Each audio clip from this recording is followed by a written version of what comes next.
Coming to you live from Pier 17 in the South Street Seaport District of Manhattan. Welcome back to Jalen and Jacoby, presented by Chase. We have a very special guest. Chris Bosh is here with us right now. Thank you so much for joining us, Chris. Yo, what's up, fellas? Man, it's so good to be here, man. I watch you guys every day, man. This is awesome. Thank you, that's family. So nice of you to say. Well, congratulations on your new book, Letters to a Young Athlete. But before we get to that, I just want to ask you a very simple question. How did it feel the moment you got the call that you knew you would be a Hall of Famer? Man, you know, to be honest, I was in the middle of my day, and I'm just trying to make sure my kids are paying attention in class. I'm like, I probably had something to do, like take out the trash or wash the dishes or something, And, I get the call, and I just kind of had to just sit down there for a minute and just think about it and just think about the whole journey. But not only just in the NBA, that's all what everybody sees. And J. Rose, I know you could attest to this too, man. I thought about all those hard games on the concrete with my friends, playing in that Texas heat, my coaches and mentors who kept the gym open for me, throughout the summer and the school year late at night, so I could, just be the best I could be. That was the main thing I was thinking about. And it's still really hitting me to this day right now. I mean, I still can't believe it. It's such an honor, and I'm, just so proud of that accomplishment. And as a friend, as a teammate, I'm extremely proud as well to watch you grow from being a young player to being a father, as you mentioned, and now a Hall of Famer, and also a champion, as we see. And one of the people that you got a chance to play with was LeBron James. He's on the ropes right now against the Phoenix Suns. CP3 left in the third with an injury. AD didn't play in the previous game. What do you expect from LeBron and the Lakers in Game 6? Well, I mean, they're on the ropes. It is not a position you want to be in, right? But it's sports, and you're gonna feel that sometimes. I think for them, they've been hampered by injuries. They've been trying to get their timing right. Just the last 2 months, it just seems like because of injury and because of lack of availability, they haven't been able to really find their identity. But a home game, Game 6 on your home court, and you've got LeBron. I expect them to win tonight, and LeBron always has that mentality. Look, I'm not going home with empty bullets, with no bullets in the clip. I'm gonna throw everything at you, and we're gonna see what happens. But I expect him to be extremely aggressive, and I expect the Lakers to play better tonight. You don't want to lose a playoff game on your home floor, especially when you're the Lakers. So look for them to respond. Chris, it's a sad day for me today. The New York Knicks season is over, but I want to hear something positive. We got like $60 million in cap space. We got tons of cap space. Could the success of this year sort of bring free agents to New York City on the Knicks? I mean, I think so. That's always been a question over the last decade, right? Will they get that big free agent? But I think they have a great pool of young talent right now. Obviously, they've made moves in the front office to get them back to some sort of contention and relevancy in the NBA. And you can tell, they're working hard and they have a vision and a goal. And especially with Tom Thibodeau at the helm, I think they can look for their style of player. But they're establishing a culture. They're establishing a style of play. And now I think it'll make sense for them to go after a player that fits that. I think sometimes it can kind of get a little complicated if you don't have that style in the culture. I think that's what they're building now, and we'll see if somebody will go. But they have to be hard-nosed and tough. You know how New York is. CB, working in New York, I'm not mad at the East Coast bias. But all year I've been telling them that the Hawks have the same record and on their second coach. So let's celebrate the South where you grew up and went to college. Trae Young has been terrific. The bigs, Capella, were terrific defensively. Celebrate the Atlanta Hawks for those that think it's a fluke that they eliminated the New York Knicks so very easily. I mean, they're pretty good. Trae Young, he's the real deal. it's like he's getting more entertaining. He got more entertaining when the playoffs came. I didn't even think that was possible. But they have everything. They have all the necessary ingredients you need in a good team. They have the vertical spacing and that pick and roller with Clint Capella. They've got great outside shooting. They have a strong bench. And I mean, Nate McMillan, come on, man, we got to give Nate McMillan his props, man. You know, he's been in the league forever. And the job that he's done with that team, we need to give him his flowers right now. Well, you're giving him the flowers just like you had those beautiful flowers and candle in the background. But I also see in your background, you got a book. Buy Yourself Letters to a Young Athlete. What can readers expect with this book? I mean, you know, I wrote this as a memento to the game, you know, both life and basketball. You know, these are lessons that when I was reflecting back on my career that were important to me, that I felt that helped me be successful. And so what I'm trying to do is to kind of give people those gems so they could take them for themselves and apply them. Because, you know, there were so many people that helped me along the way, so many lessons that I learned that in crucial situations helped me pull through and conquer these challenges. So I implore people to read it, take it for yourself. But these are just, this is me reverse engineering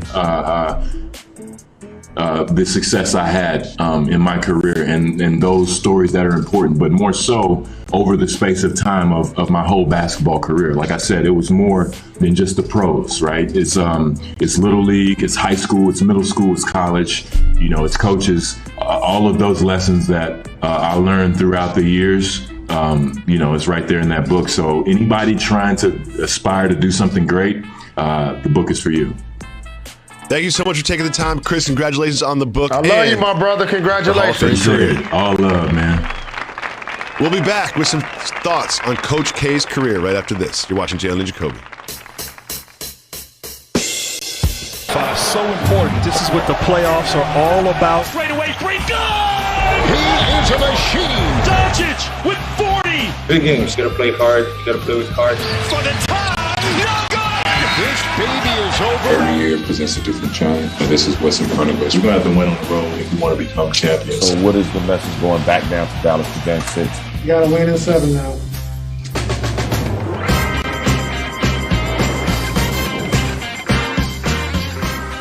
He is Jalen Rose. I'm David Jacoby. We are Jalen and Jacoby. What is it that we do? We get the people what they want.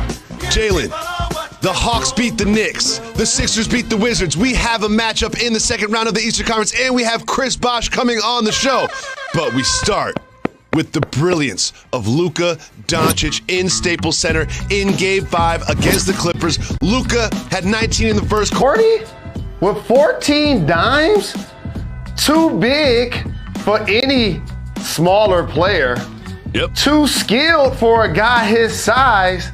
And his basketball intellect makes it seem like he could get wherever he want, whenever he want to get there on the floor. The Mavs only had 2 players in double figures, and they beat the Clippers in LA. Tim Hardaway Jr., shout to him. He showed up and gave Luka some offense. But yo, Luka, when this series started, you would have felt like Kawhi, because at the beginning of the series, they were going back and forth about who was the best performer in this playoff. Now, is Luka the best performer overall in the playoffs? When you take into account who they're beating, the Clippers, both LA teams are on the ropes. When you went to bed the other night and you the Clippers, and you know that the Lakers got to play against the Suns, possibly with a hobble AD, and you get a chance to run LA, and the Mavs come to town, and 2 players score double figures and beat y'all? Mm-hmm. Hey, man, as I look deeper into the box score, Jacoby, I've been telling you this all year. Their lead guard play bothers me. Like, shout to Man, I think he's going to be a terrific young player, and I see them struggling at the end.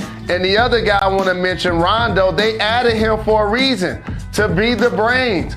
Patrick Beverley, supposed to play defense, except he got benched for not doing so because Luka was lighting him up. And we need all of them to have the irrational confidence of Reggie Jackson. And so I just wish that was one player. I've been telling you this the entire season. Now I think watching Luka perform against them, a complete lead guard is now putting the Mavs in position to send the Clippers home. It's a coaching matchup too, and Ty Lue threw every defender he could at Luka Doncic. They went small. They tried to switch, didn't work. They tried to double, didn't work. They put smalls on him, didn't work. They put bigs on him, he went past him. Like, there is no stopping Luka in this, and it's a chess game. And one of the things that Rick Carlisle did for this game in this chess match, he said, oh, you guys are going to go small? Guess what I'm going to do? Boban, Kristaps, they're going to start. We're going to put them in the middle of a zone defense. And who would have thought that Boban Marjanovic would be the key to a pivotal win in Game 5 in the playoffs? And he was. He didn't light up the scoreboard, but he deterred drives from Kawhi Leonard and Paul George. And that zone, the Clippers just couldn't figure out. I was watching the game thinking, at some point they're going to have to come out of the zone because an NBA team is going to figure out how to get shots and exactly what they want against a 2-3. And the Clippers just could not figure it out. Big shout to Boban. A big shout to the Mavs defense, which of course Luka played so well, but I thought that chess move from Carlisle was brilliant. Because Rick Carlisle is a genius at head coaching. But also, I need to talk to my guy Boban. Because I saw earlier in the year, and I know Luka's his teammate, and I saw that they'd have a new bromance. I felt like after what he and Tobias Harris built in my hometown, they built this in Detroit. The love that they built in Detroit with Bobby and Toby, I think Boban moved on fast like J-Lo, dog. Well, it's time for us to move on just like J-Lo and Bobby and Toby because Madison Square Garden was so excited. The place was rocking, ready for Game 5 against the Hawks and the Knicks. And didn't really work out the way that Knicks had planned it to because Trae Young did whatever he wanted all game long, and the Knicks looked absolutely hapless against the Hawks and ended up losing the series. What did you think about this series, quickly? I think I want to introduce the world that don't already know to what it means to be a 4-level scorer. Those are players that shoot the ball from 30 and actually make it.